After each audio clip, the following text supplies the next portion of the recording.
North Texas school districts are monitoring the forecast very carefully, but they're not ready yet to make the call about whether school will close Thursday and Friday.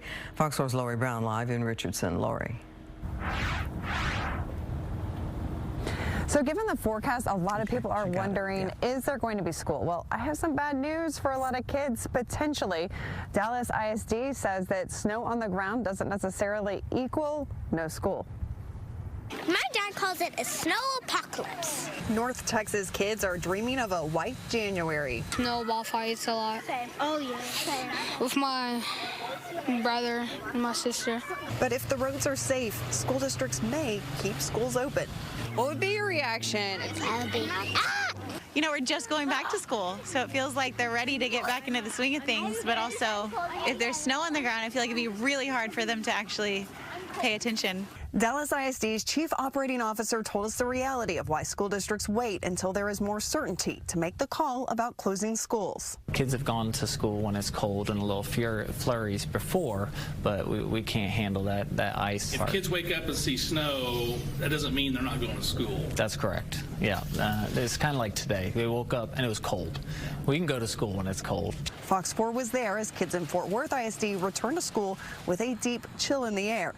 DISD's David Bates says safety is the #1 factor the district considers when deciding if schools should close. If we do have snow accumulate, we'll have some down tree branches, which could affect the power lines, right? And, you know, without power, you have no heat. So we look at all of those things. Richardson ISD's Superintendent Tabitha Branham says her district is also waiting to make the decision because forecasts are known to change. The hardest operational decision I think a superintendent makes year over year is this decision on whether or not to cancel school, close school, or have school when there's any potential of bad weather. Branham says ideally they will make the call Wednesday afternoon or evening, but if the forecast for snow versus ice is uncertain, the decision could be as late as 5 a.m. Thursday. One of the challenges for example, for Thursday is the fact that in the end, in the morning, our staff and our students may be able to safely get to school with no impending weather.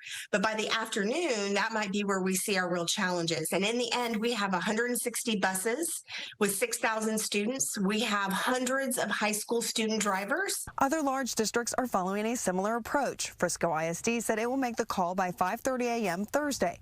Arlington ISD is getting briefings from the National Weather Service for its planning purposes. Branham says North Texas school districts also collaborate together on these decisions. We have a phenomenal collaborative team of superintendents where we also will be having ongoing regular communication. But some kids say they want to be in on those discussions. Should they cancel school or not if there's snow on the ground? I think they should so people can play in the snow. Dallas ISD has a meeting at 1 p.m. with the National Weather Service tomorrow, and the district says that they will make the call about whether or not to close schools Thursday after that meeting. Clarice. All right, parents and students everywhere are going to want to find out what that's going to be. Lori Brown live. Thank you.